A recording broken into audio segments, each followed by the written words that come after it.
external third parties.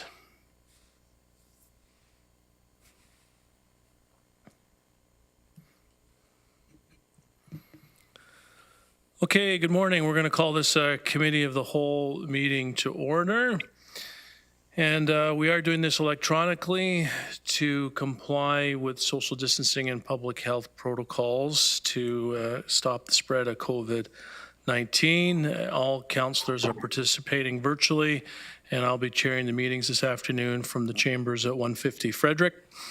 We have assigned a mover and seconder to all the motions just to speed the process up. To kick things off, we'll ask the clerk to make roll call. Jessica? Chair Redmond. Present. Councillor Armstrong. Here. Councillor Clark. Here. Councillor Erb. Here. Councillor Foxton. Here. Councillor Galloway. Here. Councillor Harris. Councillor Harris. Councillor Jaworski. Here. Councillor Jowett. Here. Councillor Kiefer. Here. Councillor Rentz. Here. Councillor Nowak. Here. Councillor Shantz. Here. Councillor Strickland. Here. Councillor Vrbanovic. Present. And Councillor Harris. Okay, and Catherine McGarry had sent her regrets earlier today. Okay. All right. Okay, great. I see that Councillor Harris has joined us as well, so thank you. Any declarations of pecuniary interest? Seeing none, thank you very much. So we're going to move into delegations now, and before we hear from delegations, there are some guidelines I'd like to share with you. Everyone has 5 minutes unless you're appearing as a group, which in case you will have 10. And I will provide a 1-minute warning when your 5 minutes is nearing completion. We ask that you keep your camera and your mic off when you are not presenting. And once you've presented, you will be removed from the meeting, and you can watch the remainder of the proceedings via the Region's YouTube channel. In terms of codes of conduct, I'm sorry I have to do this, but we've had some virtual meetings before where we make it, it's been deemed necessary. We need to let everyone know this. You will not be permitted to interrupt councillor, staff, or other delegations. We will not permit derogatory statements about councillor, staff, or others. Turning your camera on and off at inappropriate times is not permitted, and hate speech or defamatory comments are not permitted at any time. I'm sure that will not be an issue for our delegations today, but it's necessary that we set those clear guidelines and expectations on the delegates' behaviors. So now I'll call upon the delegations as listed in the agenda. There is a total of 5, but we have a couple, or at least one delegation that we're all familiar with who's going to give us an update from the Waterloo Region Economic Development Corporation. That's Tony LaMantia. So welcome, Tony. Good to see you. Good to see you as well. Thank you, Chair Strickland, and Happy New Year to all. Why don't I just dive right in, because I want to make sure that I'm able to share the screen, drive, and then save some time for questions. So if you'll allow me, here I go.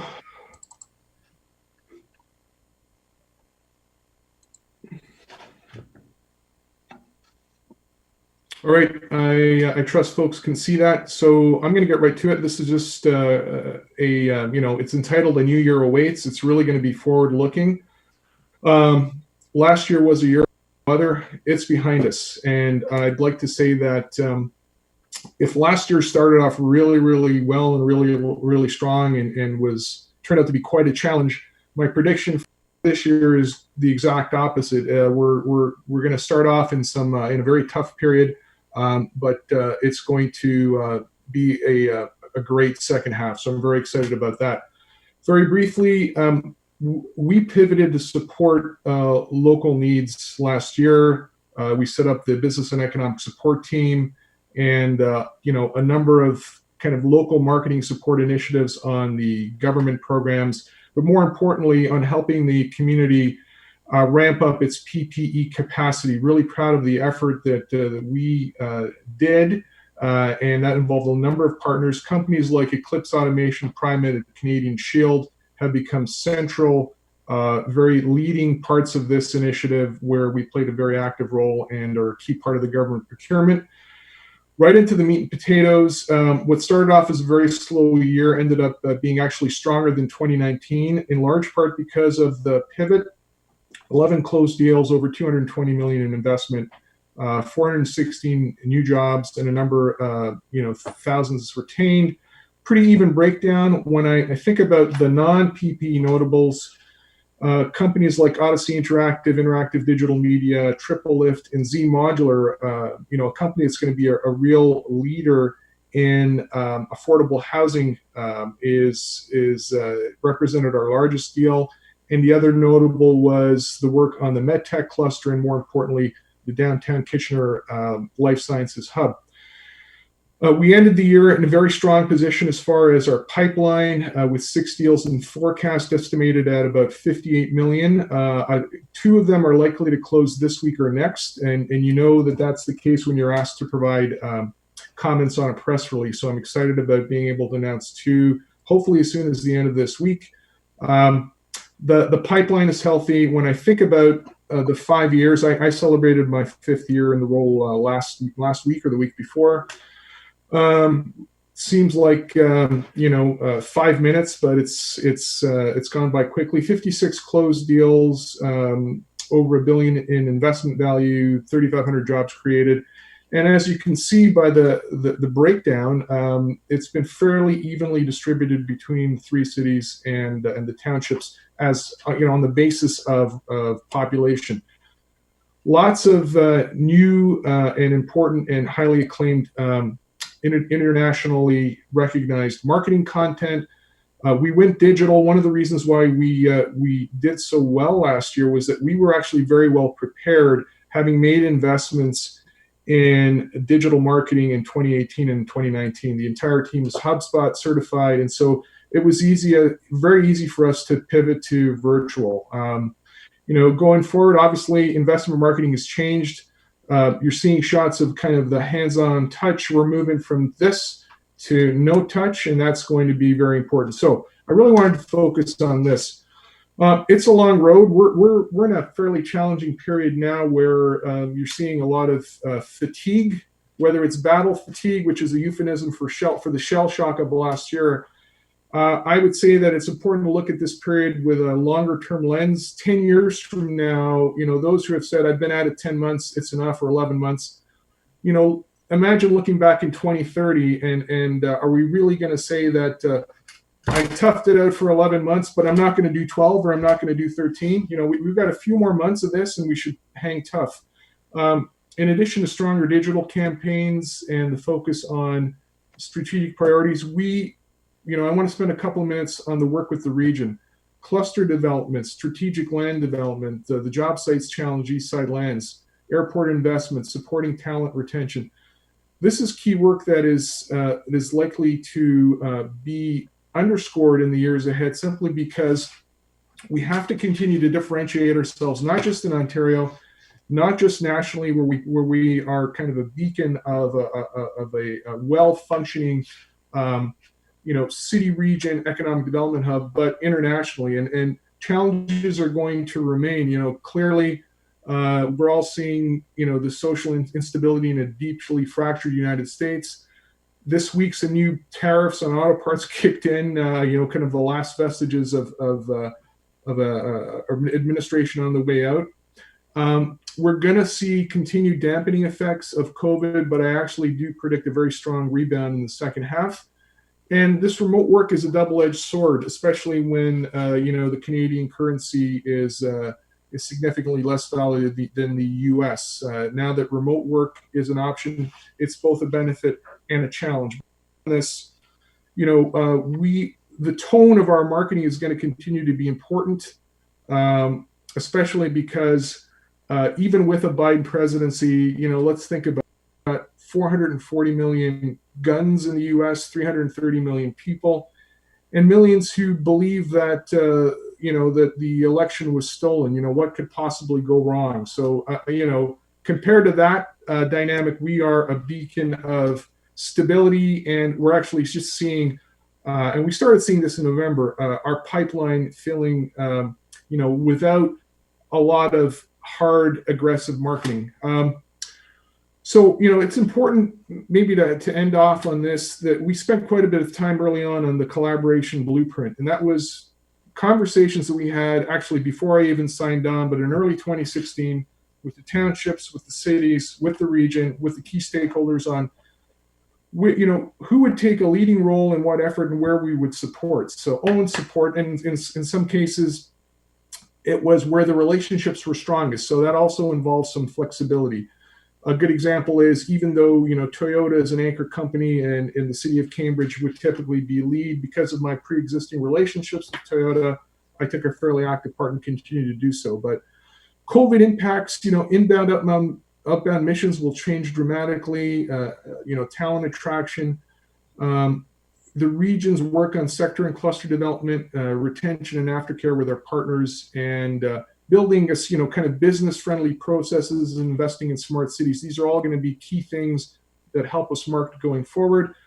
Obviously, our funding partners, our core municipal partners have been augmented by the Canadian government and FedDev Ontario, and recently with a one-year contribution from the government of Ontario.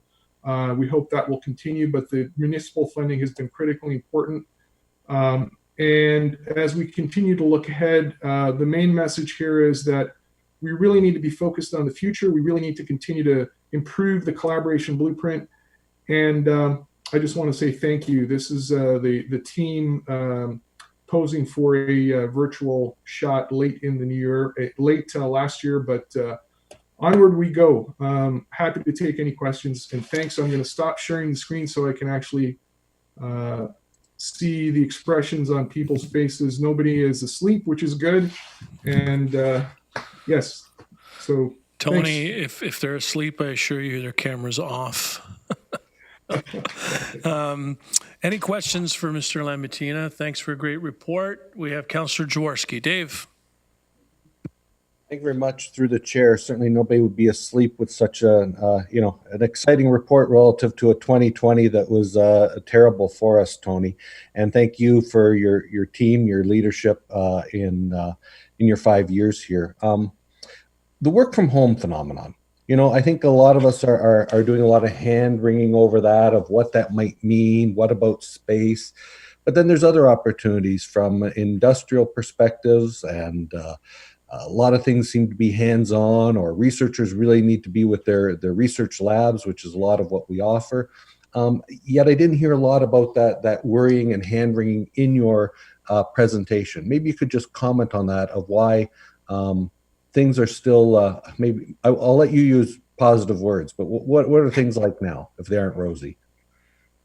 So, I'm a realist. So, one of the things is our talent reputation is globally known, right? And what that means is that when you can work remotely, international companies, especially U.S. companies, can kind of handpick from our anchors and say, it's okay, you can continue to work in Cambridge, you can continue to work in Kitchener, you don't have to move to Silicon Valley or New York State, and we're going to pay you the U.S. equivalent of what you'd be making, and suddenly, the local companies are not able to compete. So that's, in terms of a threat, that exists. We invested 2 years in a great inbound marketing specialist who we lost to, and I would have made the same decision. She was terrific. She ended up joining Dialpad, started January 4th. And it's because paid in US dollars and able to work from home in Waterloo region. Now, the work from home phenomena also means, though, that we can market our existing locations, which are certainly not at 100%. People that housed 100 people in downtown Kitchener and Waterloo, because of the work from home phenomenon, you can actually significantly increase the workforce, and suddenly you've got companies that can make decisions based on an existing center of excellence without having to invest in real estate yet. They can park that decision.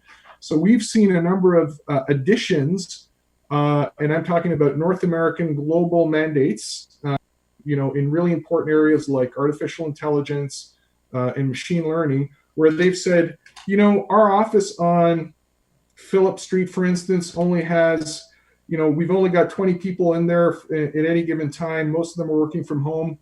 We're going to select that as the location, and we're going to have people continue to work remotely. We're going to hire more in Waterloo region. They can go in and out. And that's actually been, we've been seeing quite a bit of that developing. So it's a double-edged sword.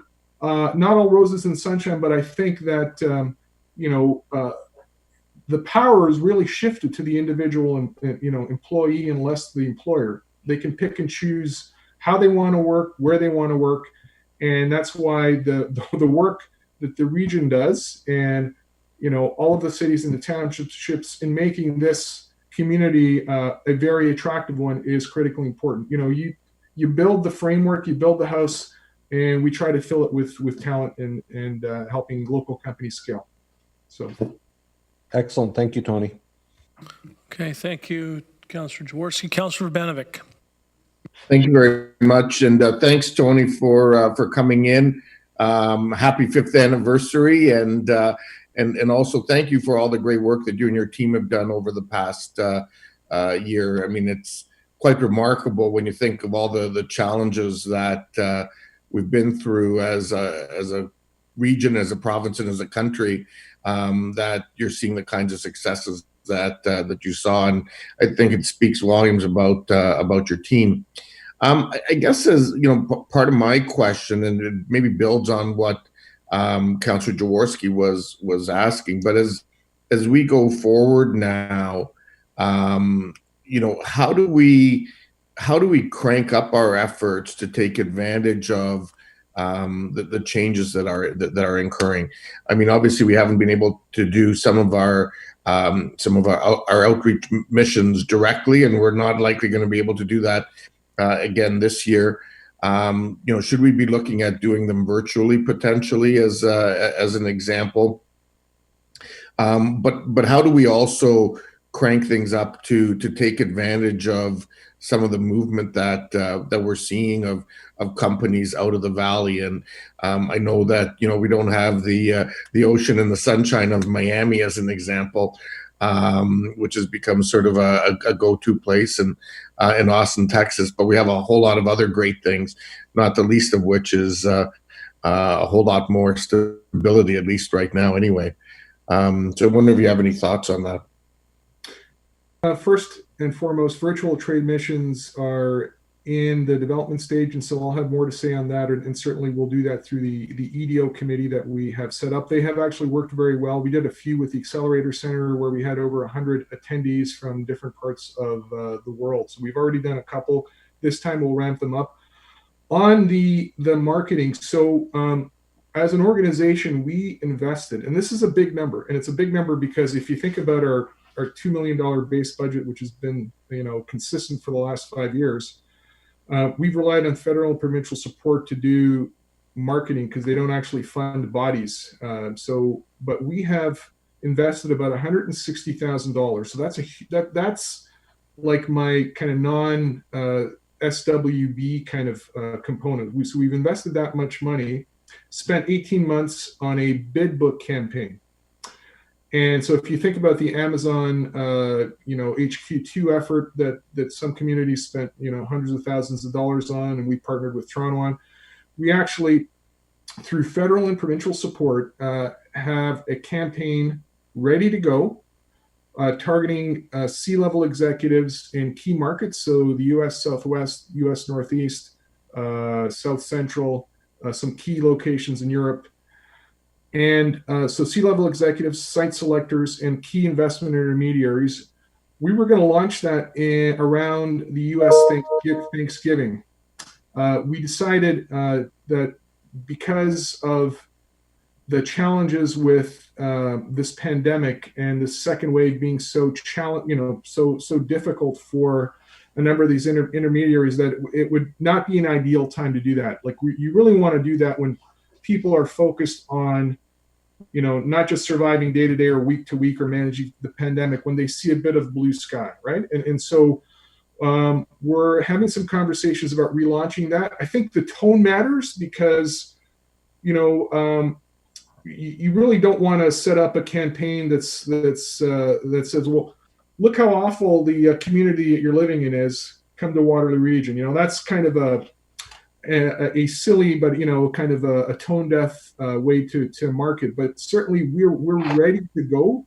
And I'll also say that all the investments we've made, because we're such a small team in 2018, 2019, our digital first strategy, having everybody HubSpot certified, the metrics and the handoff leads, those have paid off. We did that because of our essentially, trying to punch above our weight. But those investments really came to fruition last year when we had to work remotely and so we were ready to go.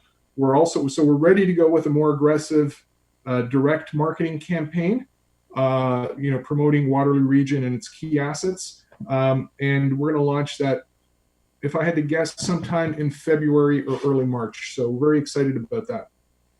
Awesome. Well, thanks again for all the great work, and look forward to seeing what 2021 brings along. Thanks, Councillor Vrbanovic. Councillor Kiefer. Thank you, Chair. Morning, Tony, and thanks for your report. I wanted to pick your brain on, I guess, in the manufacturing sector. With the U.S. Having said quite blatantly that they're going to, U.S. first and everybody else second, and and focus on manufacturing things in the U.S. Do we have an initiative that we're working towards in terms of, manufacturing things in Canada, or getting manufacturing done in Canada? I know the Premier has made reference to it, and I think the Prime Minister has as well. COVID, of course, has brought this about a little more vividly. But I'm just wondering your thoughts on it. Yeah, no, thanks, Councillor Kiefer. We invested about $20,000 and got federal and provincial support to do a supply chain localization piece for our advanced manufacturing sector, because one of the things, as much as kind of Buy America and trade wars have been kind of the order of the day as far as our largest trading partner, a number of companies found out the hard way, what a supply chain disruptions mean to their business. And so, and especially given the ongoing challenges we're going to have with China and the move to kind of repatriate, supply chain partners, we actually have a good sense of automotive supply chain, advanced manufacturing supply chain, and those companies in those areas that are going to require partners and tier 2, tier 3 suppliers moving closer to where the OEM is. And so in aerospace, in automotive, and in advanced manufacturing generally, we're starting to see that. And so in a couple of examples of the new wins that we have are engineering and in manufacturing firms that have decided to move into Waterloo region to be closer to their suppliers. So, and we're going to do more of that. It's funny because our partners in different parts of the country are also doing supply chain localization initiatives. And it's always good to be in a position when somebody says, hey, Waterloo region, will you kick in $50,000? We're going to do a broad, Toronto, Ontario study. It's always good to say, we did that already. So we're, thanks, but we'll save our money. We're in execution mode, and we are. And whether it's EV, battery supply chain, helping more of the robotics assemblers around that supply Toyota, for instance, in Cambridge, but happen to be in Michigan for some stupid reason that doesn't make a lot of sense. We actually have a target list, and we're hoping to get more of them here. But it's being driven mostly by the companies. In other words, we're not having to kind of break down doors. They understand it because the last year was a tough year, and they saw what a supply chain disruption means for their business. So hopefully that answers some or part of the question, Councillor. Thanks, Tony. That was great. Thank you. Thanks, Councillor Kiefer. Bruce Lochner. Mr. Lochner. Thanks, Mr. Chair. Through you to Tony. I just wanted to thank Tony. Thank you, Tony, in front of council. You've been a wonderful partner in every sense of the word. Your partnership with Rod and Matthew and team, your advice to me, and also I'm not sure if all of council knows, Tony participates in all of our pandemic control meetings now, giving a voice and a perspective from the business community. And I can't say enough about your support. I know you're super busy, and to do all these things on top of that, really appreciate it, Tony. Thank you. Thank you. Great, and those comments are certainly echoed by my colleagues on committee and council for sure. So thanks, Tony. An excellent report. It's always refreshing to hear some good news in the midst of a pandemic. So thanks, Tony, and keep safe and keep up the great work. All right. Thank you. Hang tough, everyone. Cheers. Thanks. Okay, so we have the next three delegations are not related to any reports that we have on our agenda, but they would like to come in and talk about specific issues related to our regional official plan review and aggregate extraction.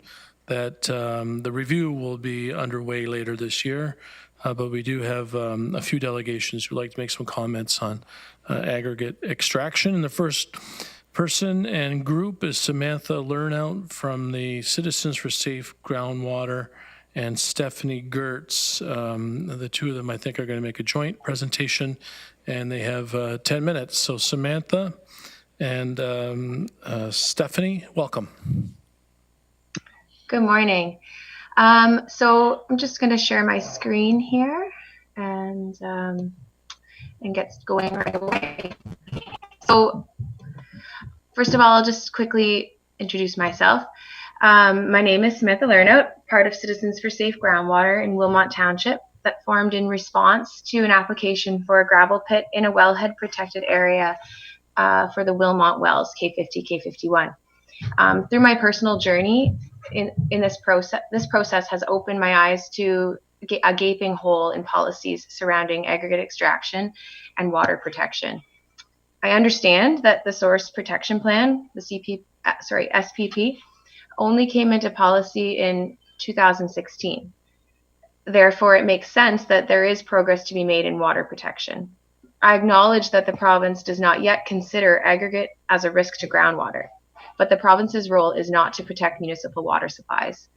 This responsibility lies in the hands of our region. Good regional planning must ensure we continue to have access to clean, safe groundwater that meets Ontario drinking water standards for our growing region in a changing climate. And Mr. LaMantia, I hope I pronounced that right, reminded me of the pandemic. So I recall some issues that some constituents were having with issues with their water due to an increased use during this pandemic. So it's another thing that we have on our table. So I'll go to slide 2.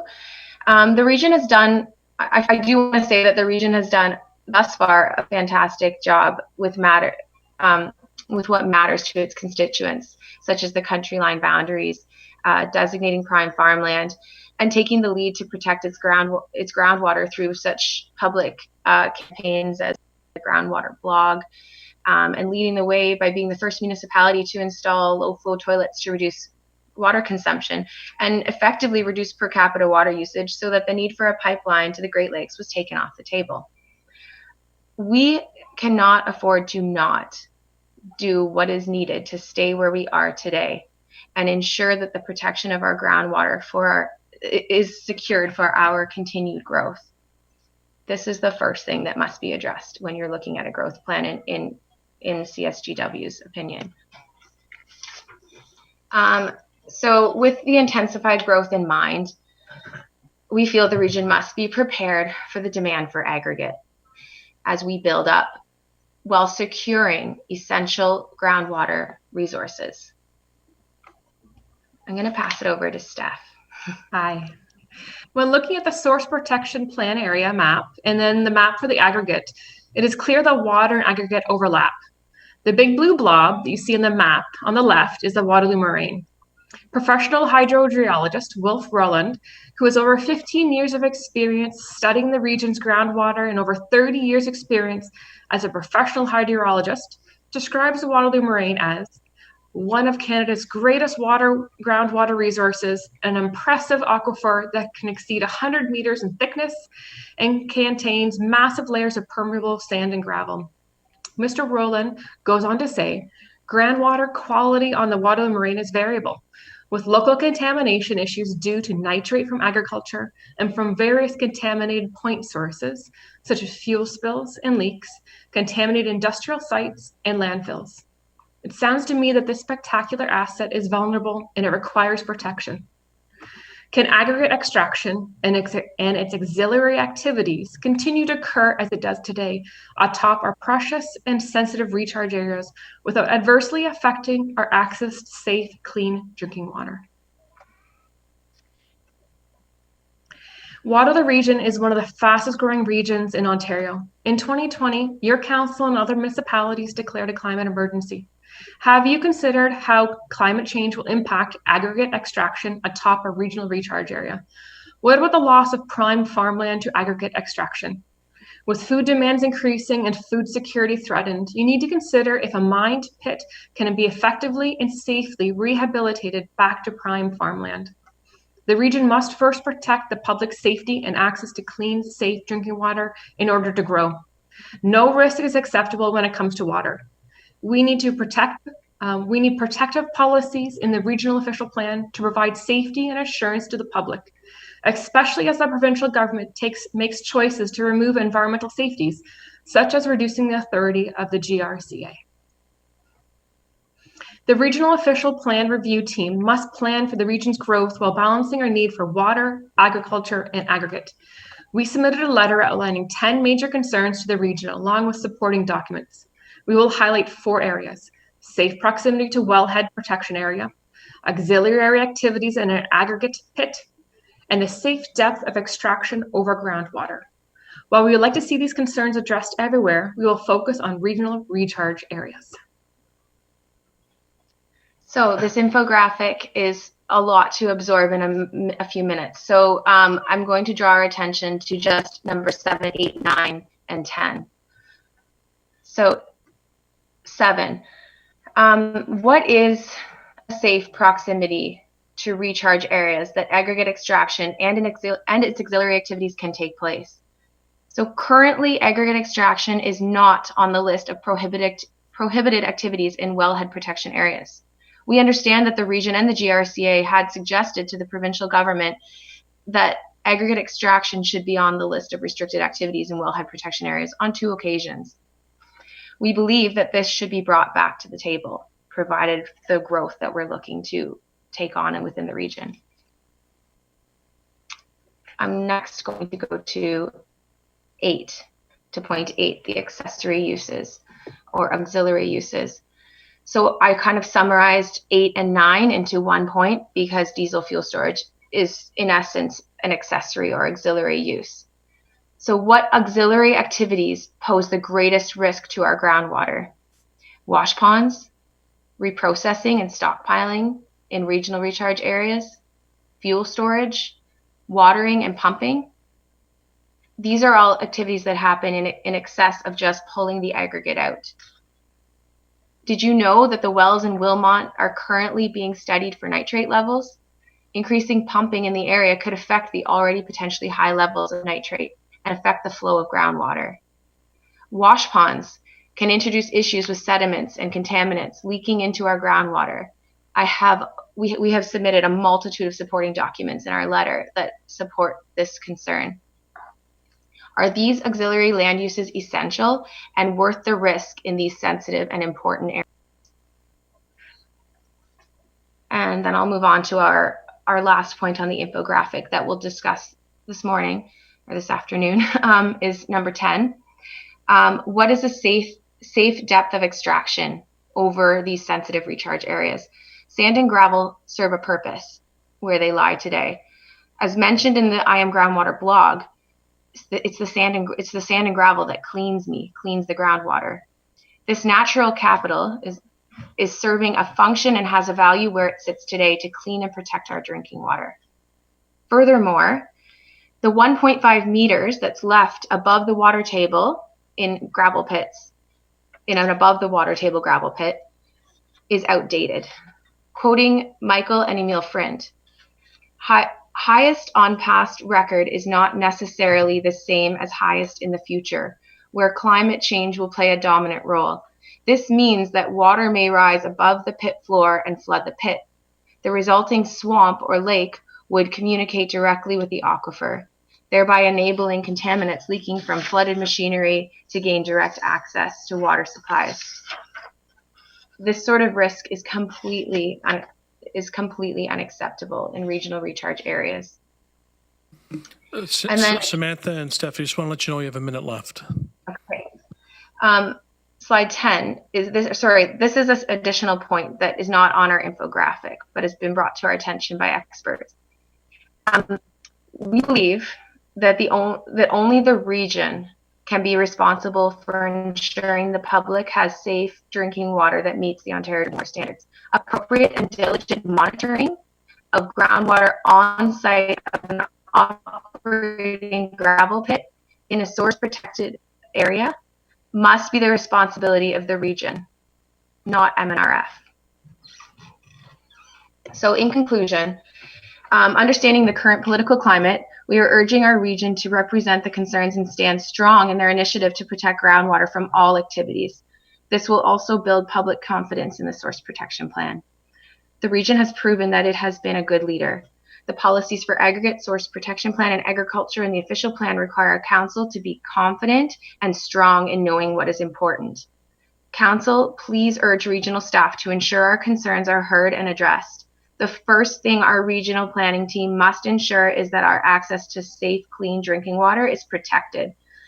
The process to allow for the growth plan in our region. We don't want to revisit pipelines to the Great Lakes to service our growing region. Thank you. Okay, thank you very much, Samantha and Stephanie. We have a couple questions. Councillor Jowett. Hi, Samantha. How's the baby? Oh, she's good. Yeah. Yes, she's wonderful. Yeah.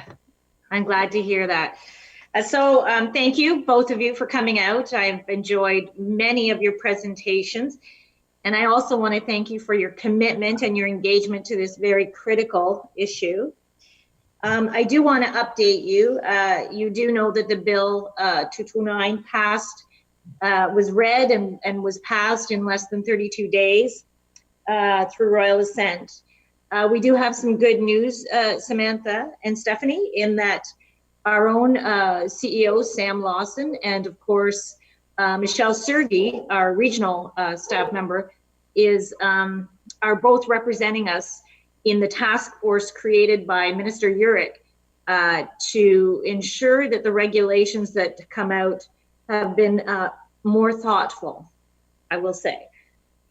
So that's the latest update that I'm happy to give the two of you.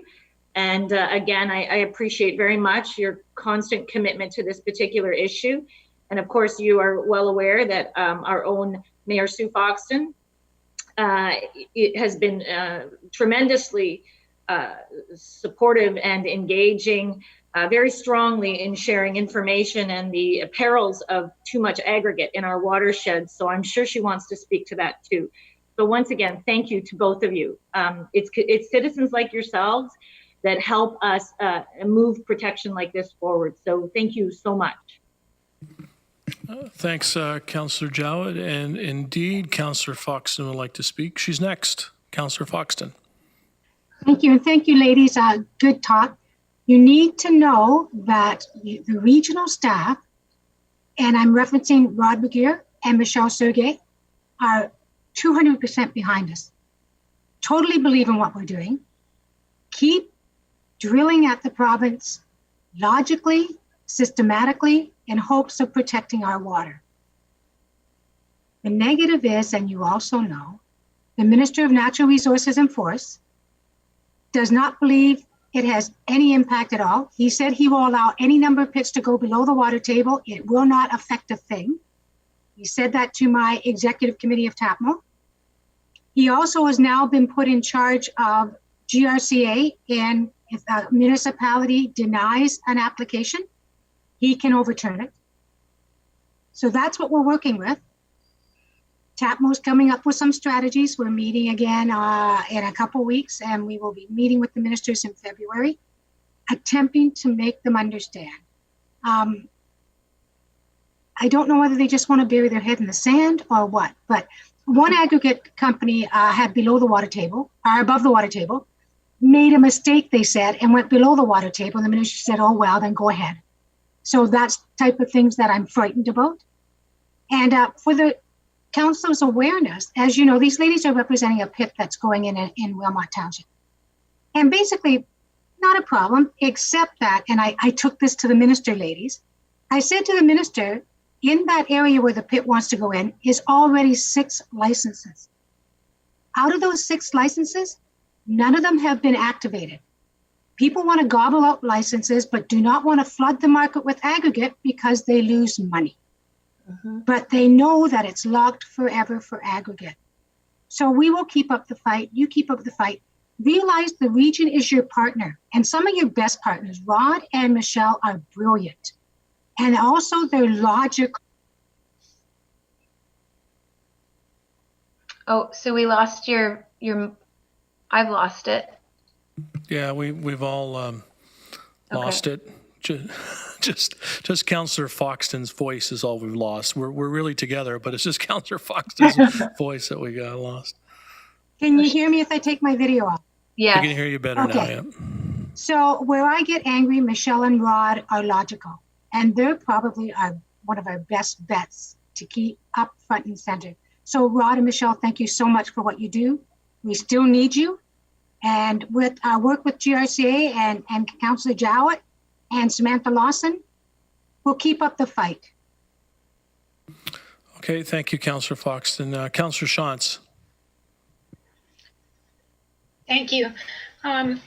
I realize that your presentation focused more on the south and the west side of the region, but I connect a couple of dots. If you look at the map that you showed where the aggregate is, it sits in the bows of the Grand River, and so there is a huge amount of aggregate along the Grand River. And my concern has always been cumulative effects. And so, you know, we have some applications as well that are looking below water table, and I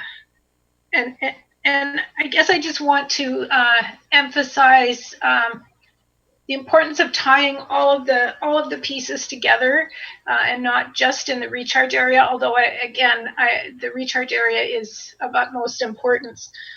But also the river is of importance, and so to the extent that that recharge is necessary for the river, would be important to tie together with the work that you're doing. So thank you very much, and I look forward to hearing from you again. Thank you. Thank you for bringing that up. Thanks, Councillor Shantz. We do have 1, 2, 3, at least 3 more delegations on this. Councillor Foxton, another quick comment, possibly? Really, really quick. With the picture there, you see the brown. North Dumfries is 90% aggregate, and we are the 3rd largest in Ontario. Thanks. All right, great. Thanks. Okay, no further questions. Thank you very much to Samantha and Stephanie for a great presentation. I appreciate your interest, and staff, and as you can see, colleagues on council and on the GRCA are very much aware of this issue. So thanks again. Okay, Andrew McCammon, Executive Director of Ontario Headwaters Institute. Mr. McCammon, welcome. Good morning, Council and Chair. I want to thank you for the opportunity of speaking this morning. Could somebody please confirm that my slide is visible? Because yeah, we can see it. Perfect. Thank you so much.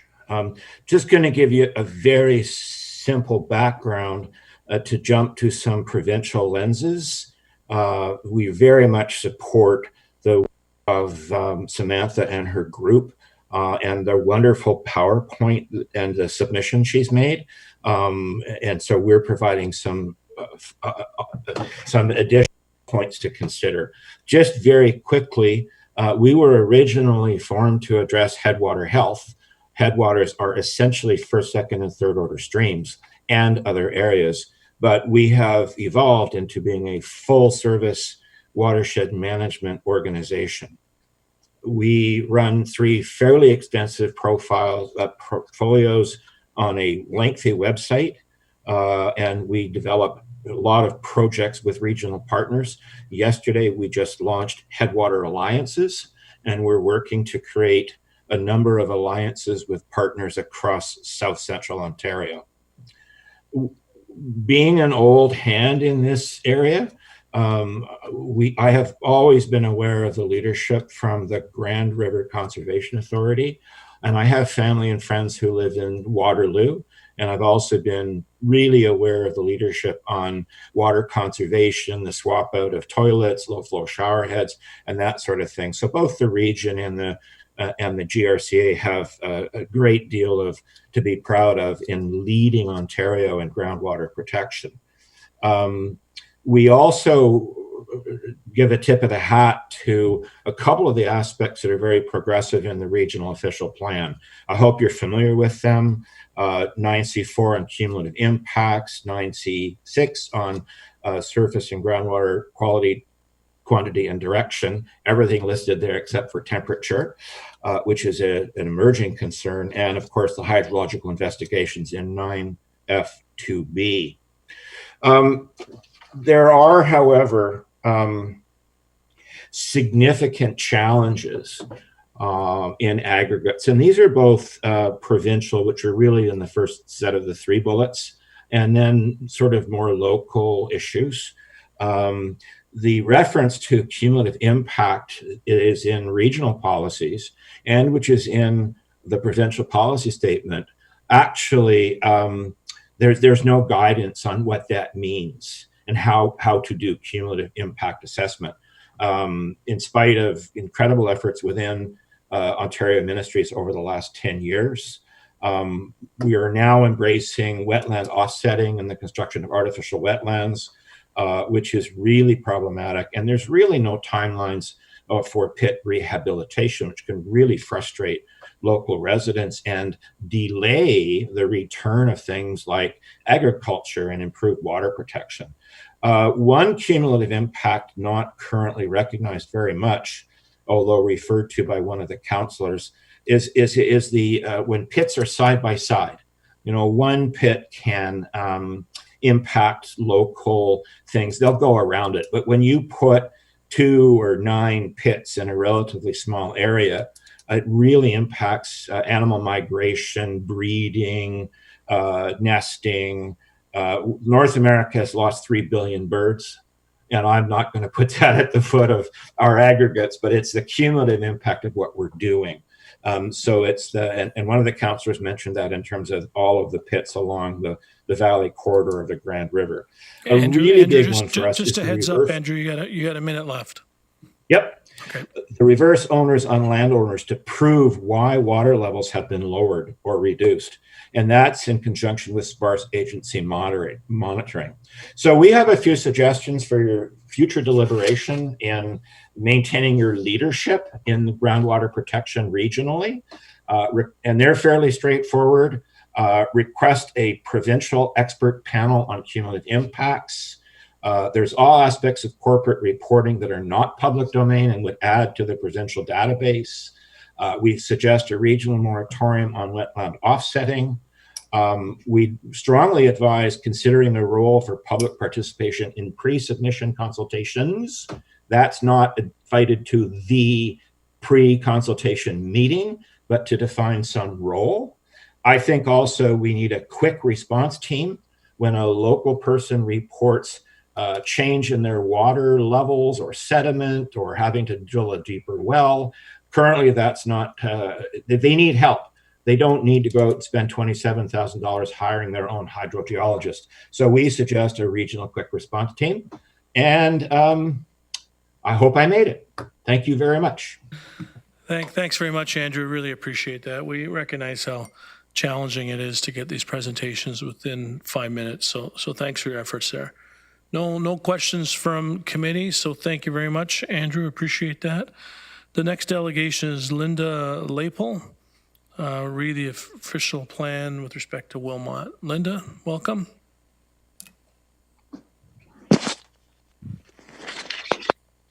Yes. Thank you for the opportunity to speak today to the renewal of the regional official plan as it relates to agriculture and the food system development. I am a local farmer in a source water protected area. For a number of reasons, this region is a very desirable place to live, but we should never forget the reason why this area was chosen for development by the early settlers in the first place and was able to prosper ever since. It was simply the good soil and climate to grow food. From these activities, mills and other industries developed. Soil and growing condition as good as we find here is only sparsely spread around the globe, as we know. Yet it has been paved over eagerly in the past. And it has to be expected that someone else will feed the people. Much has changed since, and recent events have shown we cannot do without a lot of things. We can do without a lot of things, as COVID showed. But we can never do without food and water. Yes, we need growth, just like all beings. We need to grow up, to mature, grow wise, and renew again. The signs of the times have come for renewal. But farmland is limited. As stated by the Ontario Farmland Trust, land use planning policies in Ontario protect a great deal of farmland. The reality, however, is that we continue to lose 175 acres of farmland every day in Ontario. And we are losing our best, most productive soils the fastest. In fact, between 1976 and 2016, Ontario lost 20% of its farmland. This loss is unsustainable, and we need to promote improved policy to make agriculture and farmland protection a top priority across the province. Modern people, modern society have come to be expectants, I say. We expect that someone out there will make our clothes, someone somewhere will grow our food and provide clean water. Someone will deal with our waste and sewage, and someone will make the right decision and right policy, so this all happens in everyone's best interest.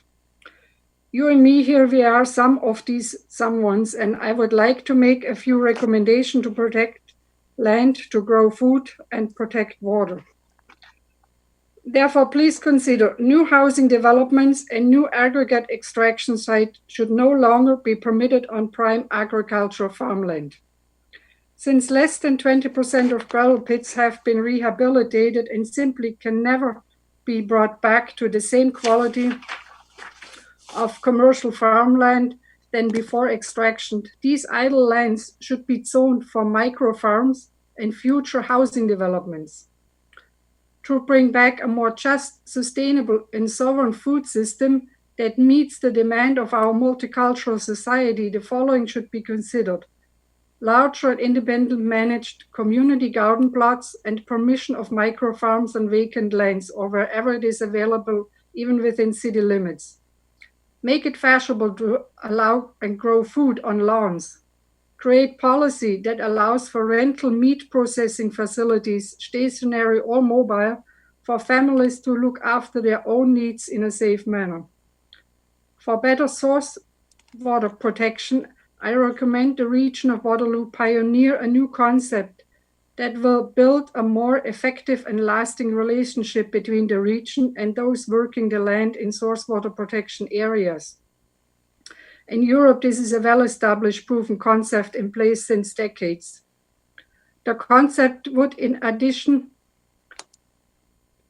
to current limited cost share, one-time incentives for certain water protection projects, offer an annual per acre compensation for applying source water protection farming practices in the different water protection zones. This would create awareness, encourage long-term participation in efforts to protect source water, would be more effective, transparent, and fair. Since my 5 minutes are up, I would like to attach... Linda, just want to let you know that you got less than a minute left. Yes. I would like to attach to my presentation a policy paper of the National Farmers Union of Ontario in regards of farmland protection and agricultural rehabilitation and a letter of the NFU Waterloo Wellington local chapter specific to a local aggregate license applications. Just let me know where I can send it to. Great. Thank you. Thank you very much, Linda. We really appreciate that. Are there any questions from committee? Thanks. So your recommendations have gone into public record, and they'll be part of the consideration when we review the original official plan. So thank you very much for coming in, Linda, and sharing your views. Much appreciated. Thank you. Thanks. Okay, the next delegation is Marlene Knezevich. Sorry if I got the pronunciation incorrect, but Marlene, welcome.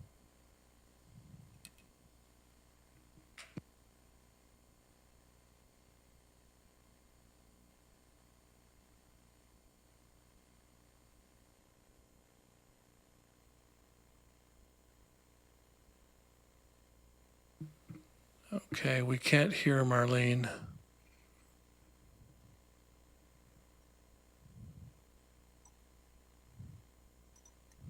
Okay. Can you hear me? Yeah, we can hear you now, Marlene. Thanks. Okay, thank you. And can you see my yes, we can. presentation? Okay, Yep. great. Okay, thank you very much for the opportunity to speak today. I represent a brand new group. We started in March, actually the week that COVID shut everything down. And we're a partnership of Wilmot Horticultural Society, Rotary Wilmot, and Nith Valley Eco Boosters, and working very closely with the township of Wilmot. And our goal is to basically get as many trees in the ground in the long term, and teach both our township and the residents the value of trees and how to keep those trees alive so that they reach their full maturity. There's been lots of studies done about the dollar value if you're looking at our trees, and I'm just focusing on a local study that was done with the Green Legacy, which is part of the Elora Environmental Center study. So they had worked out that there's figures for sequestering carbon, which our region and everyone wants to decrease our carbon footprint. And the study was based, they did an inventory, and it was, I'm going to just use round numbers, of 10,000 trees, which covers 120 acres. So on that, just that 120 acres, the trees can intercept about 225 Olympic pools of water. And in Wilmot Township, we have the Nith Valley River running through us, so quite frequent an event in our township, and flood mitigation is one of our issues that we're dealing with. And here they put a dollar figure to, let's say, the 120 acres of trees, if you had to replace it, is $26 million. And just, I'm not going to spend too much time on this, but when you're looking at what the role of trees are, is that you're looking at both the expiration of the trees. It holds, prevents erosion, and you get clean water with the filtration through the soil. And for those, if you've got a rain barrel is about 100 liters. One mature tree during a rainfall actually holds on to 400 to 500 liters of water.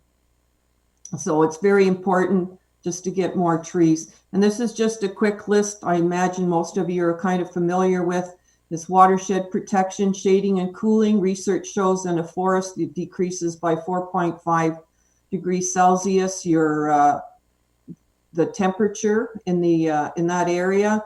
Wildlife, and some of these things have come up here with the previous presentation, and also to beautify your community. So the one thing is I wanted to focus on here just briefly is that we know the value of trees, but do we actually value our trees? And for example, as I drive out of the north end on Waterloo Street, going out of New Hamburg, if you look to the photo there, these trees were planted about 8 years ago. So we have, every time we drive in and out, or often I'm walking through this, we have a couple of rows of Charlie Brown trees. And I know from research, a lot of times our boulevard trees, only 50% survive 10 years. And actually, I just did a quick count. This was on Sunday. We're way beyond this, and it's probably, you know, not a typical thing, but I'm just saying, like, why are we spending all this money and then many of our trees are not even surviving? This is on the boulevard. So right now, when I just did a quick count, and also I've taken a tree inventory workshop, so even that 37% of the trees, I don't know if they're going to make it even to 10 years. So we're looking at maybe at 10 years, not even 25% of the trees are going to survive. Marlene, I just want to give you a heads up. You have less than a minute left. Okay. So basically, I'm looking at the actual cost when we're planting a tree. So I just threw cost per tree. It varies depending on the size of the project and that. But I think our biggest loss is that when we're planting these trees and losing 50 to 80% is the environmental cost, which of water with loss of ecological benefits, water retention, with water quality, wildlife, cooling and air filtration, and also the beauty here is we're driving out of New Hamburg and that. So I'm just thinking when we're looking at with the role of trees, and especially in climate change in our environment, let's spend our money wisely on planting the trees and making sure they survive to their maturity. Thank you. Thank you very much, Marlene. We really appreciate that, and good luck with your initiative. We certainly support more tree planting and more tree care, as many of the municipalities across the region have done so as well. So, great initiative, and thanks for sharing with us. Okay, I have. Great, thanks, Marlene. Yi Wang, is Yi on the call? Okay, welcome. Hello. Oh, hi, dear committee. Thanks for giving this opportunity to speak. My name's Yi, and I am a PhD student studying hydrology in University of Waterloo. I am also a friend of Citizens for Safe Groundwater. Today, I would like to show my support for the Citizens for Safe Groundwater, and then provide additional informations from more academic point of view about the potential groundwater contamination associated with wash ponds during the aggregate operations. And then those risks may require more considerations in the Aggregate Resource Act. So now I'm sharing my screen.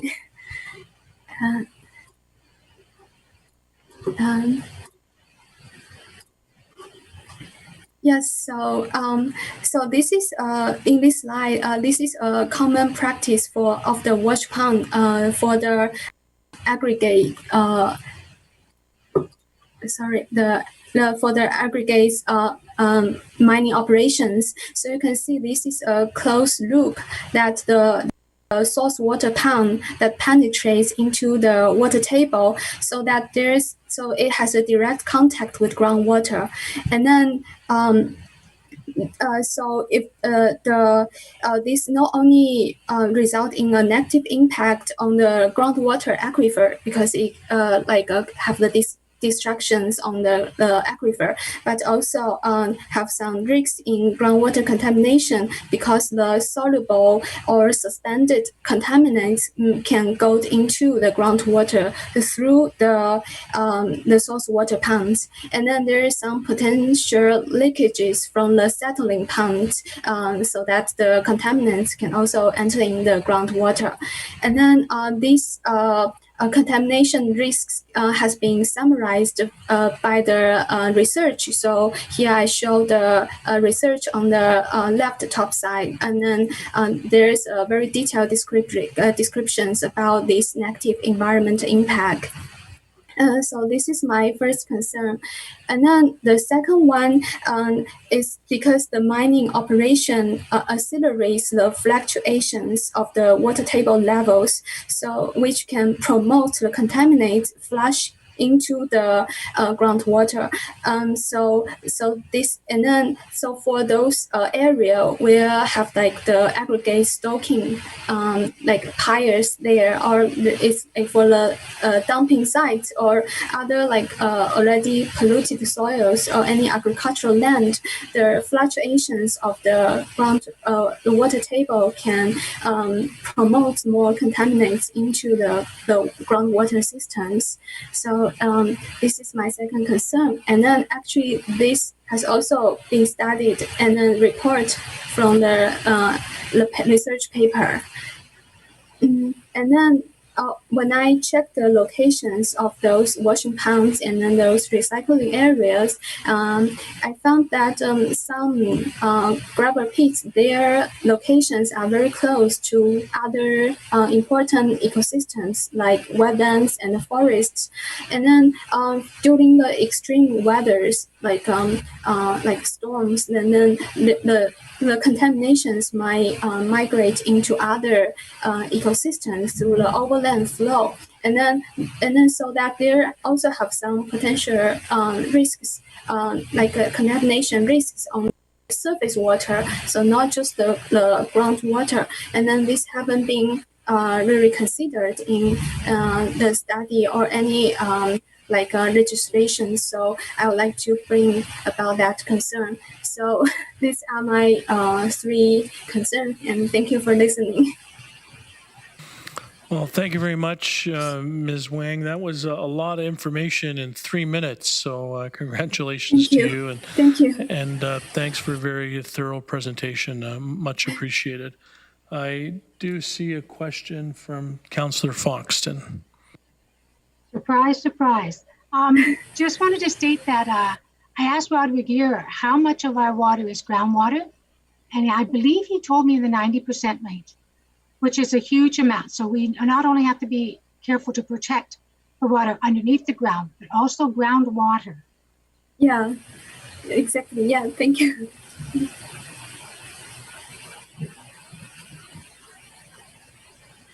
Okay. All right, so we have no further questions. Thank you very much again, Ms. Wang. Appreciate you coming in. Okay, the next delegation is David Marskell with respect to a funding request from the museum. David, are you on the line? And welcome. Thank you very much. Just trying to start up my video. Good afternoon, everybody, and thank you for allowing me to address the council. I hope everybody had a good new year. I want to thank the council for your past and current support. It has enabled us to engage with almost 100,000 residents and tourists each year. And certainly, I believe we support Tony and the Economic Development Corporation initiatives. The report from our board of directors requested a one-time grant to maximize awareness and tourism from outside the region during the Rolling Stones exhibition Unzipped. Staff have recommended against the request and make note of commitments our board has agreed to over a 2.5-year period.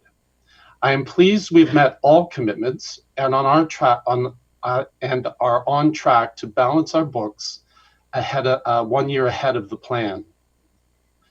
We've accomplished this by managing events and through innovative programming. In fact, our success during the pandemic has made us ineligible for full support from the federal wage subsidy grant. The region's strategic plan calls for support of arts and culture and heritage sectors to enrich the lives of residents and attract visitors to Waterloo region. That is what we do, and annually attract more than 40% of our paid visitors from outside the region. This was consistent for the dinosaur drive-through, now mimicked across the province, and approaching 50% for the Rolling Stones exhibition Unzipped. We have almost 100,000 in tickets sales in the bank, and are securing corporate nights and bus tours from as far away as Nova Scotia. This is a huge once-in-a-lifetime opportunity for the museum, and I believe for the region, and in my opinion, has a larger payback than the Junos or the Memorial Cup. We plan to make this festival as big as possible, working with as many community partners as possible to support the hotels, restaurants, bars, and help reboot the local economy.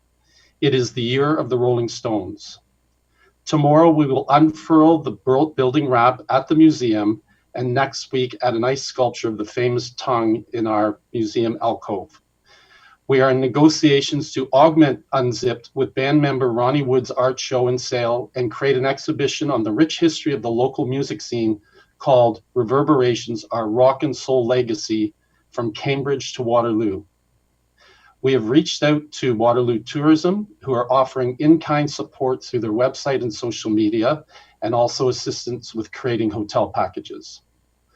The provincial government is supporting the show with $150,000, and local businesses are also investing $125,000.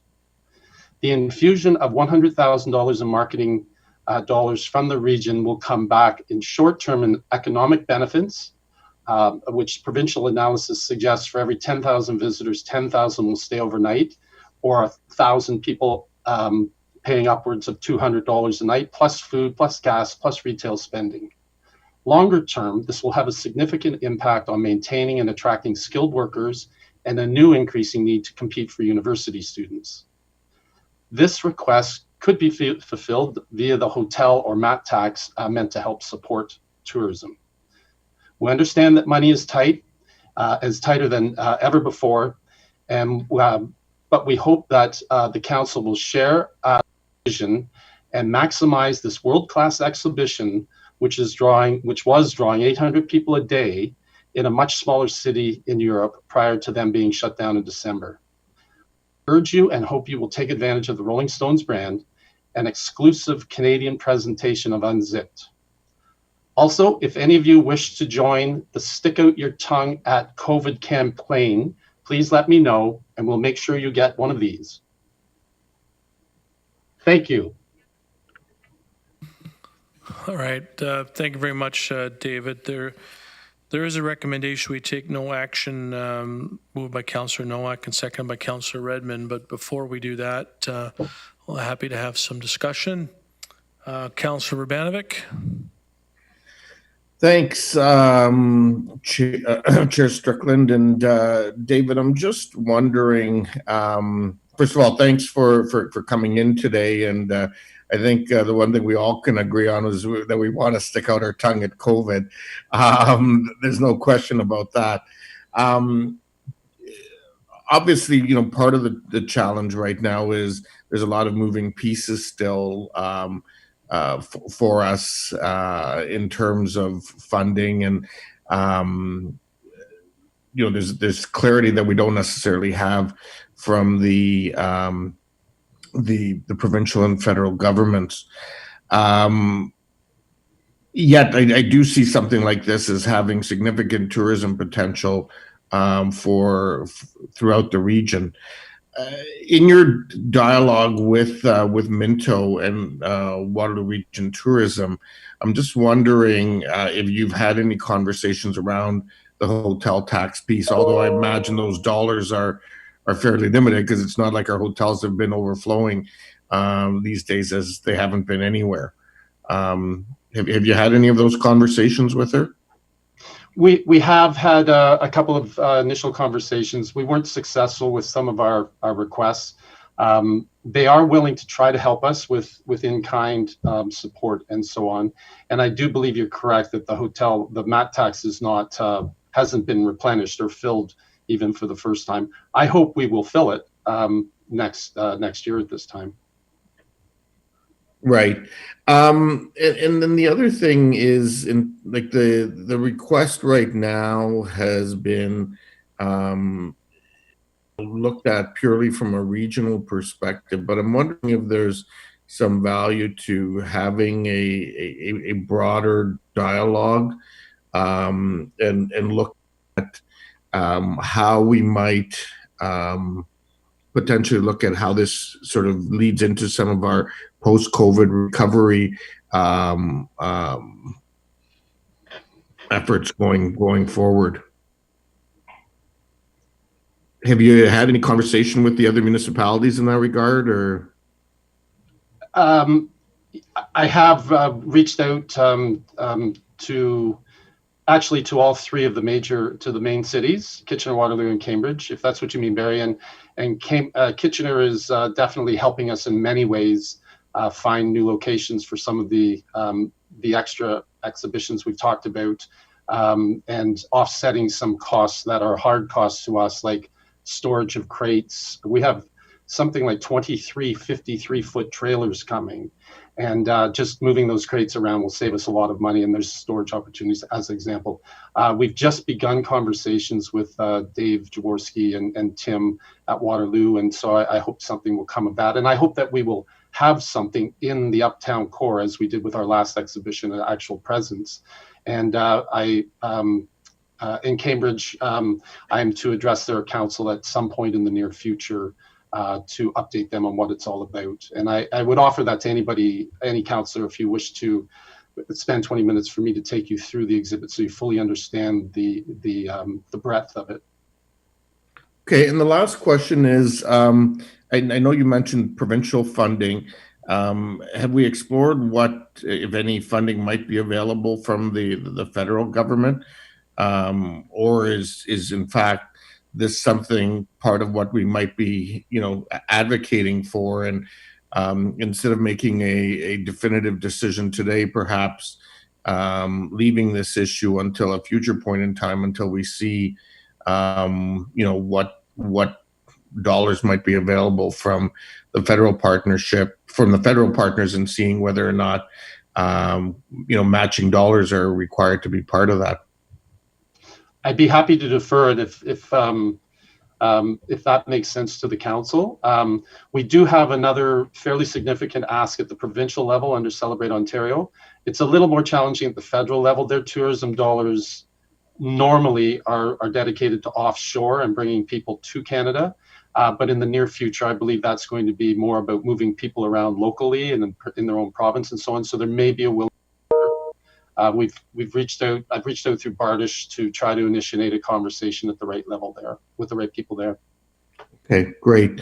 Mr. Chair, at the appropriate time, I think instead of taking a definitive piece of action today, I'd actually like to see this deferred and to come back until Mr. Marskell sort of has a better sense of what some of those other programs might be, and from the federal government and provincial partners, and seeing whether or not matching dollars are a requirement of that, and we could potentially revisit it then. So deferral to an undetermined time, subject to the museum receiving additional information from the federal provincial governments with respect to funding and possibility of matching funding? That's correct. Okay. But I'll hold off on that because I see there's another hand up still. Yeah, so, we'll take that under advisement for now, and, a motion to defer or refer does take some precedence, but Councillor Galloway did have his hand up, so I'll suggest we hear from Councillor Galloway, then we'll deal with the motion to defer. Councillor Galloway? Well, thanks, Mr. Chair. David, I'm curious as to what kind of contingency plans are in place in the event that the pandemic is still not over. I mean, we all hope it's going to be over by that time. But we're seeing in our own country, as well as south of the border, the rollout of the vaccine or the vaccinations is not going as well as planned. And when are we going to get to 70 or 80% vaccinations to get herd immunity? Because I think your project is pretty dependent on people feeling comfortable to travel, feeling comfortable to take out hotel rooms and come to the exhibit. So what happens if things don't go ahead in terms of the pandemic as well as we all hope? We've taken a lot of steps to ensure that number one, we're protected. The museum is protected. We have an out clause that we can pull the trigger on 3 months, 90 days ahead of the opening date. So we can get out of it in terms with a very small penalty. That's number one. Number two, assuming we are in the orange area, or where we're allowed to have people into our building, we're allowed to have 800 people into our building, and we're selling tickets pulsing through only 100 people an hour. So we're not overselling right now. We would be, the building could take a lot more people. And you may have heard last week, working with the International Museums community, we pushed our dates by 1 month. We now open on November the 30th to help with Groninger in the Netherlands so that they can have a full run, and a city to be named in France, to be announced in France, so that they have a full run, allowing us, and for us, moving it the month was not a bad thing because of the points you've brought up. So I would hope that the international community would also accommodate us should, for any reason, it get pushed out. Okay, well, that sounds reasonable, except that our money would probably be spent ahead of time. I guess the marketing has to take place much earlier than the exhibit. So certainly a concern of mine, but we can defer this and have a discussion another day. Okay, I see no further questions, David. So thank you very much. Councillor Vrbanovic made a motion to defer. Do we have a seconder for that? Councillor Lawrence, any further discussion? All those in favor, please indicate, and or opposed, indicate negatively with the icons. That's passed unanimously, so it's deferred until such time as Mr. Marskell can come back with additional information on funding from federal and or provincial bodies and or matching opportunities. So thanks, David. I think this is a really great opportunity, and I know no one's really interested, but I did buy some new vinyl at Christmas, and it did include a few Stones albums. So thanks a lot. Thank you, everybody, for your time. And if you want one of these to be a part of the campaign, I'm sure staff can get you my email if you don't already have it. And thank you very much for allowing me to address the council. That'd be great. Thanks again, David. Okay, so we're moving along, recognizing that we have the budget committee starting at 1 o'clock and the chief coming in today. So let's move through as much of this agenda as we possibly can and try to schedule a break. So if we can get this done in 20 minutes or less, we're good. But if we need more time, we'll take more time and just kick off or just defer the rest of the agenda until after the budget meeting. So request to remove items from the consent agenda. There's several reports in the consent agenda. Councillor Jowett. Thank you, Chair Strickland. I'd like to remove 4.8 just for some quick questions, if that's okay. I will keep them brief as I sense your sense of urgency to get through matters as presented in the consent agenda. Okay. That's the, with respect to the housing in Cambridge, the alternative housing project? That's correct. Okay.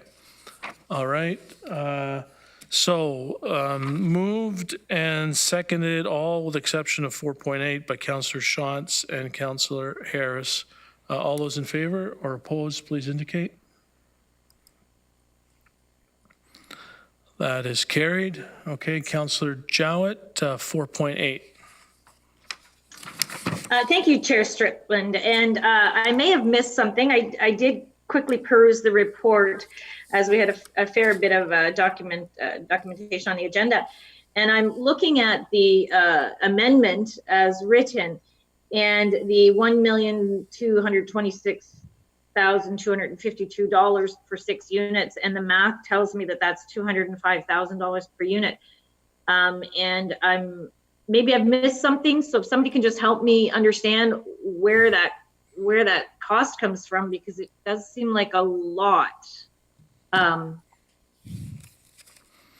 So who do we have on the call that can respond to Councillor Jowett's question? Ryan? Okay, Ryan, nice to see you. Hi, Ryan. Hello, thank you for the question, Councillor Jowett, and through you, Mr. Chair. So the report in front of Council today is actually an amendment allowing us to proceed with a letter of commitment to Now Housing, now in partnership with Sierra. So that's the amendment that's in front of Council today. Previous report in November was to proceed at that price and with Now Housing. So your math is correct on the per unit cost, and that's based on submission of the expression of interest that Now Housing put forward this process. So that is the complete cost of the project, including site servicing and other soft costs that are associated with developing these 6 units at the site at Bechtel. Okay, Councillor T. Yeah, I appreciate it. I don't feel much the wiser, unfortunately, Ryan, and I know that's not your fault. I remember reading the report, and I'm sorry, because we read so many numbers, sometimes they just don't resonate, and then I'm looking at that and I'm going, well, wait a minute. So, and it just happens to be that I'm exploring costs associated with development, so I'm looking at it and it seems a little bit different. So, what percentage of the, say, $204,000 per unit are we appropriating to those softer costs as you described earlier? Apologies, Councillor Jowett. I don't have the proportion of those costs in front of me today. I do have the full breakdown, though, and I can provide those to Council. I'm guessing that some of the question might stem from the cost per unit being a little on the high side, given that it's modular construction. And one of the things that we found out through our expression of interest is that modular doesn't always mean exponentially more cost effective to produce, especially when you're talking the number of units that are being produced, when we're unable to garner some of the savings just based on the scope of the project. So while site costs are fixed based on the site, those don't get spread out as far when you're only producing 6 units as you may in a larger build of 20, 30, 40 units, for example. So the cost per unit is slightly more cost effective than traditional builds in compared to cost per square foot, but not maybe as cost effective as one would anticipate when exploring other alternative forms of housing. So that's the best I can answer you today, and I'd be happy to provide a more detailed breakdown of the overall cost after today's meeting. And so you're saying we're not getting the benefit of purchase power of a larger quantity of units per se. Is that what I'm understanding, Ryan, there? Thank you. And again, through you, Mr. Chair, that's correct. So we don't receive some of those benefits as these are produced and fabricated that a larger unit purchase would prescribe across the number of units ordered. Okay, and I appreciate that. I hope it doesn't come off wrong, Ryan, because I completely respect your competency and your ability to do your job, and always have admired the things that you've done since you've been here. I wouldn't mind getting a look at a breakdown just because I'm curious, if that's okay. Through you, Mr. Chair, no problem with me, and I'd be happy to distribute that to Council. Thanks so much, Ryan. Much appreciated. Councillor Clerk. Thanks, Chair. I really do just want to support what Mr. Petitpierre said. In my day job, I have an RFP out right now for modular construction, and I can confirm that price is a very typical price. I wouldn't even say it's particularly on the high side. I think that we've confused ourselves a little bit when we've talked about alternative housing, because we jumble it up in our mind with tiny homes. And I think that we need to make a distinction between tiny homes and modular. It's two very, although tiny homes can be modular, they're two entirely different things. Okay, thank you, Councillor Erb. I just took my hand down. I just wanted to repeat what Councillor Clark said with the confusion with tiny homes, that I think we have found out in the last number of months that modular housing is going to be almost as expensive as building multiple buildings, and so it's something that we're going to have to build into our budgeting. Great, thank you. The advantage of modular is quicker. So you pay about the same price, but you get it to market quicker. And in the private sector, time is money. You're able to get it quicker and get revenue in quicker, so the return on investment is that much better. But when it comes to affordable housing and long-term care, that is publicly run, you're not going to see as much as a return on investment, but it will certainly get to the market quicker and house people more quickly. So that's the main advantage of it. The only comment I would make on this is that I would expect that in future we make sure when we award a tender, this is a good workaround, but in future when we award a tender, we got to make sure the contractor has the right bonding capacity. This created unnecessary work, and now it kind of calls into question a little bit about the capacity and capability of the contractor. I'm sure staff are going to manage that. It's a fairly small program, but in future we got to make sure that our contractors tick all the boxes in order to deliver these projects. All right, so with that, on 4.8, all those in favor? If opposed, if any? That's carried. Thank you very much. Okay, regular agenda item. Here's the task that Councillor Galloway's done for a number of years, but I have the honor today of getting you to volunteer to sit on project teams. So we're going to have to go through this list, and we're not going to take too long on it. Hopefully people will participate. Franklin Boulevard widening. So we need one regional councillor. Do we have a volunteer? I guess it's between Carl and Helen for today. So Helen, thank you. King Street, Coronation Boulevard, Water Street North to Bishop Street.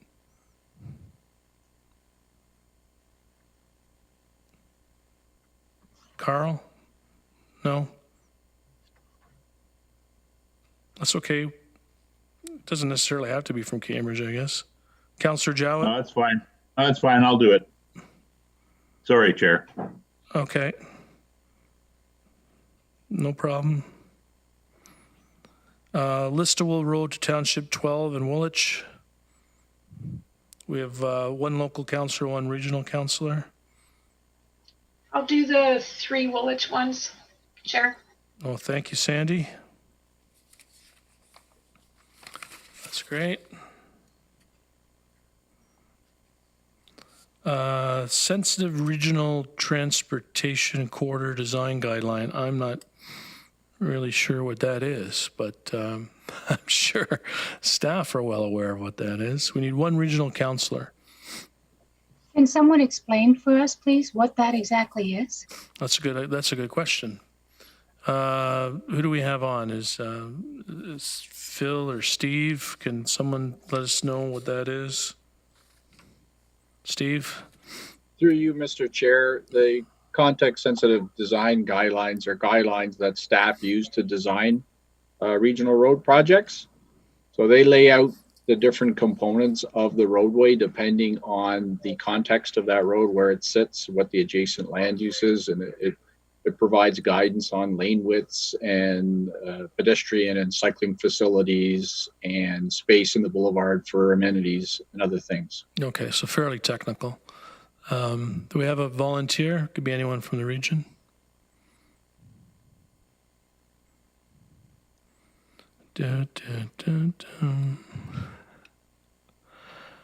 Okay, we'll have to take that one under advisement. I have to come back on that one. Active Transportation Master Plan, one regional councillor. I can do that if you wish.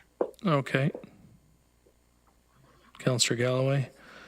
So there we go. We have volunteers for all of them except for the Regional Transportation Corridor Design Guidelines. So we'll think about that. And I'll take that last one, Sean.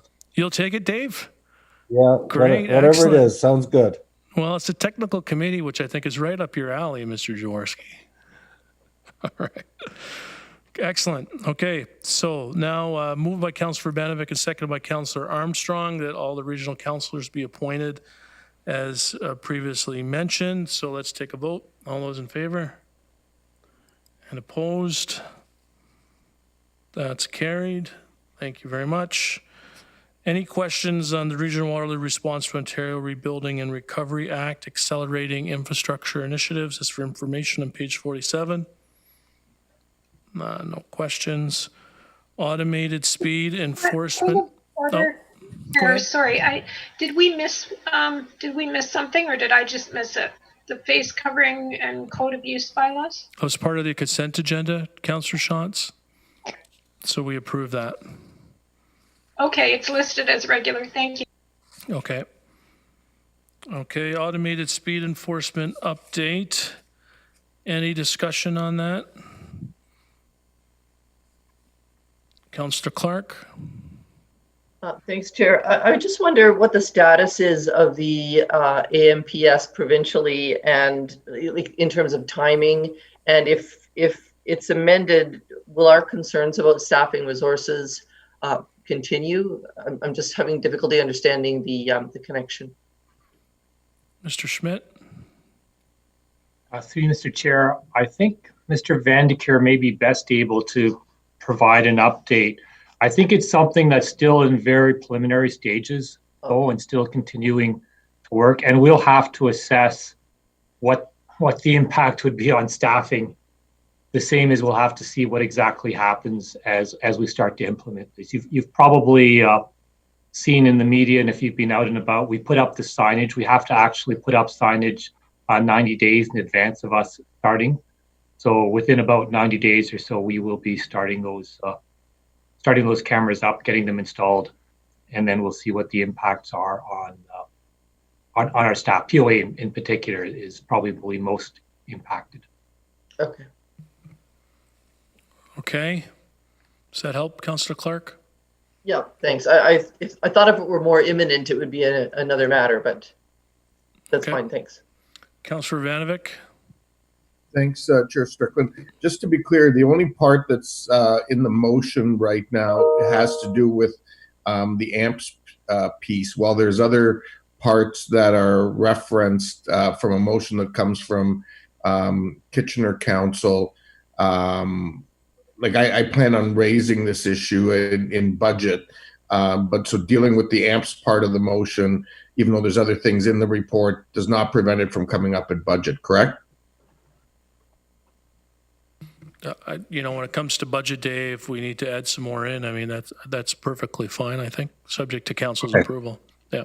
Okay, I just wanted to clarify that. Sure. So I'm certainly supportive of the AMPS thing. I mean, we've done it.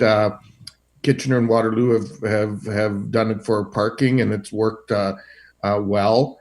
I'm not sure if Cambridge has or not, and it certainly greatly reduces the numbers that go to the court system. So this would be an ideal solution if the province goes along with it.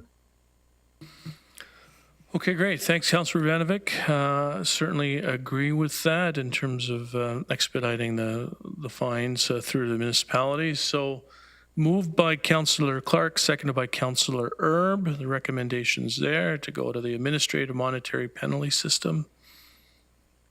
All those in favor? Any opposed? That's carried. Okay, great. Thank you very much.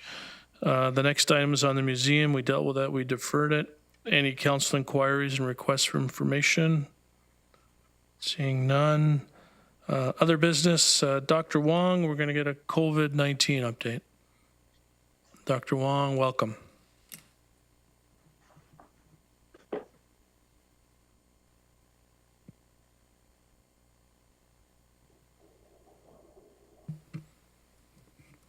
Sorry, she's on mute. Okay. She's not here? Okay.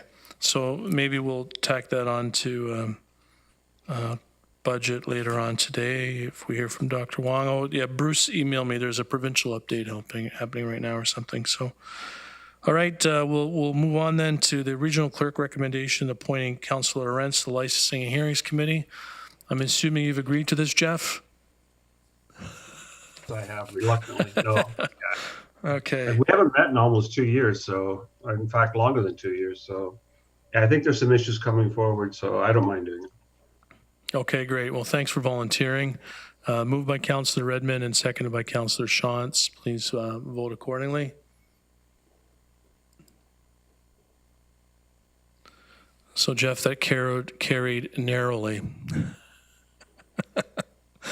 Thanks for stepping up, Jeff. Okay, so that carried unanimously. Next meeting, February 9th. I guess we'll have a motion to adjourn, and then we'll reconvene at 1 o'clock for Budget Committee. So moved by Councillor Harris, seconded by Councillor Jowett. Please vote for adjournment. Okay, great job, team. Stay on the line, cameras and mic off, and we'll see everyone again at 1 o'clock. Thanks a lot. Chair, Yep. I wonder if we would be able to hear what the 1 o'clock announcement is from the Premier, because more restrictions apparently are coming down. So I'm not sure what you're suggesting. I'm asking that even Dr. Wang, if she listens to the restrictions and that, if she could come back in and tell us what's going on at some point. Oh yeah, absolutely. Once Dr. Wang's available, we'll make room on the 570 1 o'clock app. agenda. Councillor Strickland, just our CAOs are actually on a call with the province now, listening. They're getting briefed right now and getting those updates as well. Yeah, So we'll hear from them. Thank you. Yeah, we'll get a public update after 1. Chair Redmond. I was just sorry, it's embargoed until the public announcement. So the CAOs are now not able to say what they're hearing, but you can hear it from the Premier when he announces it. Okay. And Mr. Chair, did we just get a new link in the last 15 minutes for budget at 1 o'clock that we have to go off and come back on? I just got. I don't know. I did see that, Yes, we that did. new link, but I don't think it's different from the one we're on now. Is it, Tim?